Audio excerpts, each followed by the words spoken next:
未来中国在共军持续性的乱政之后，一定会因为经济的原因导致整个中国内部出现问题。这个问题一定是从中央威权的丧失开始的。我知道没有人愿意这个国家分裂。现在一提到边疆，跟着就是独立。那么，独立的风险是不是只有边疆呢？应该不是。我们都知道，务必先腐，而后生虫。虫子不会从边疆开始出现，一定是内地的省份。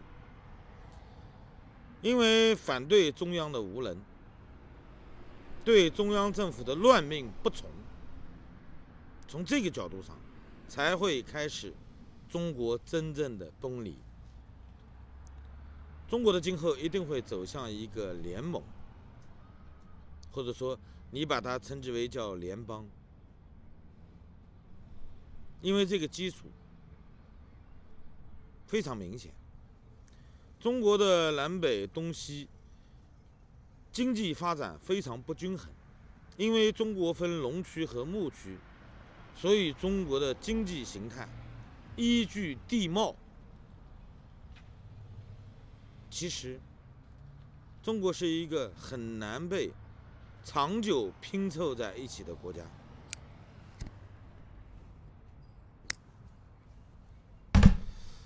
中国历史上经济搞得最好的是北宋，看一看北宋的版图你就知道。中国历史上最强大的王朝，是一个少数民族建立的王朝，人们把它称为唐。其实汉的地盘并不大，所以以唐来形容中国。但是唐包容天下，它能让外族的来做官，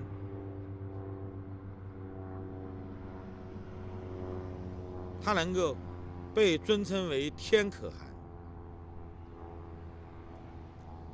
这是由于唐立国之初就实行了多民族融合，而且它本身皇室的血统就来源于外族，不过是夷狄之入天下，而中国之，就这么简单一个东西。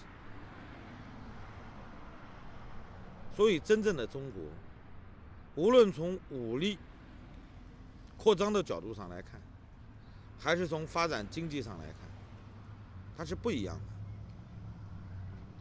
今天的中国号称是富有四海，我们从小被认为是地大物博，但等我们长大就知道了，地不算特别大，物产比较匮乏。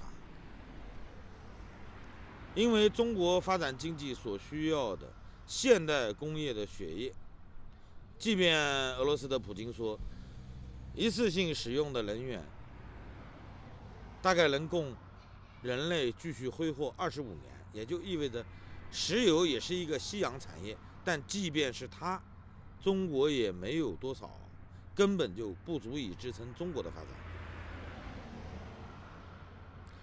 那么现代科技所有的创新都源于思想的开放。当一个社会在专制的环境下，你想让它能够开放思想，能够开发，能够创新，这是一种奢望。那么你既没有超前的这些科学成果，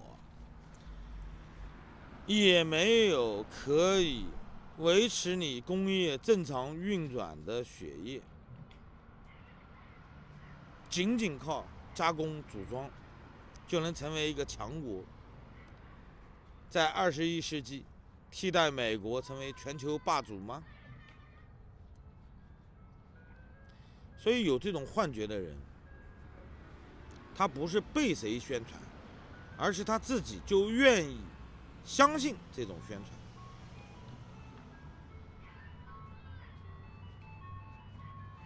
因为在真实的世界中，他找不到可以说服自己的东西，所以他要保持一个作为人的骄傲很难。那么整个国际社会呢，他在需要你的时候，他可以容忍你的缺点。当他觉得你的人口红利差不多结束了，你的专制不会在短期内改变的。西方国家要的是你提供劳动力的同时，也开放你的市场。那么他现在已经明确地感觉到，他没有可能公平的进来竞争了。他为什么要维持你这么一个畸形的形态呢？他可以说，他不追求中国政权的更迭，但他说你就信吗？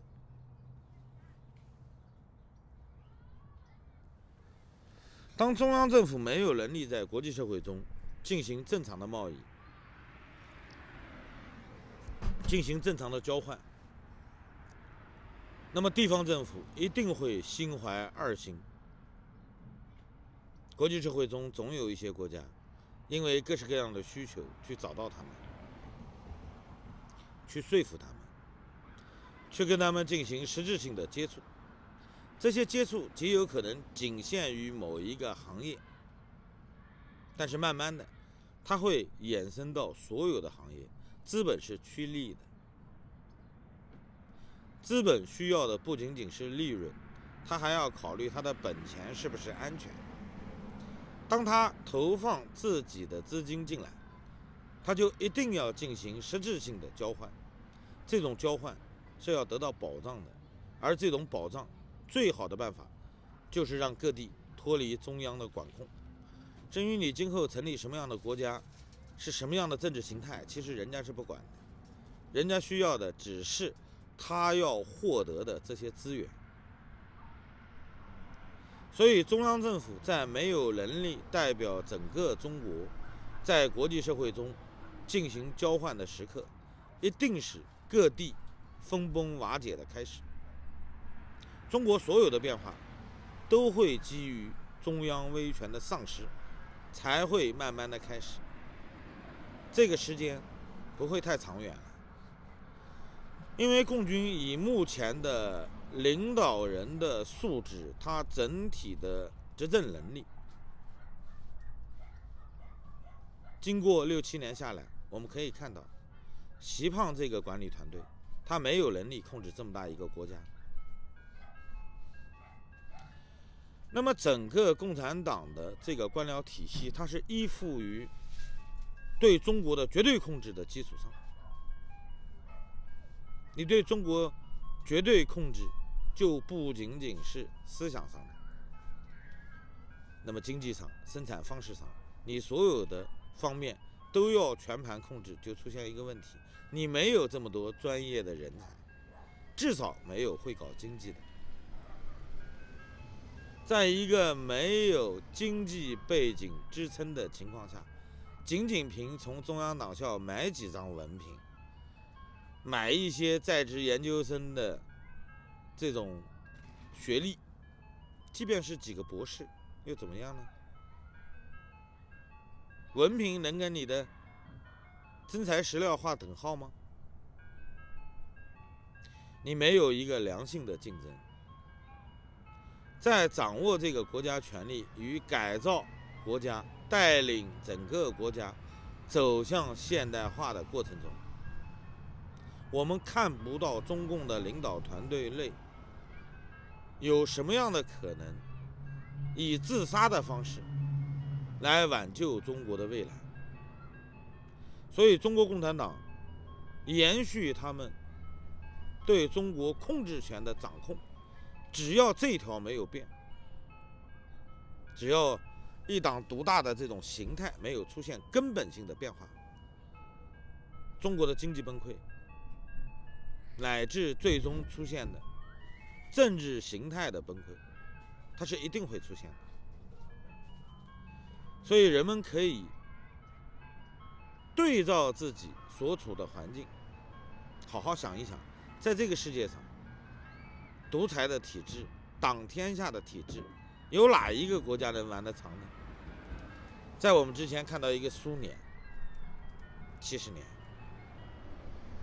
共军也差不多70年，还想玩下去，拿什么玩呢？经济保持高速的增长，可以掩盖这一切。一旦硬着陆，所有的问题都暴露出来了。今天我们看到的中国，它正在走向我们都知道的结果，只不过在这个过程中，人们要经历的苦难是难以用语言来描述的。祝愿大家在最后的和平阶段能够多想一想，为今后找到一条适合自己的道路多花一点功夫，和平不会太长远了。好了，谢谢大家，再见。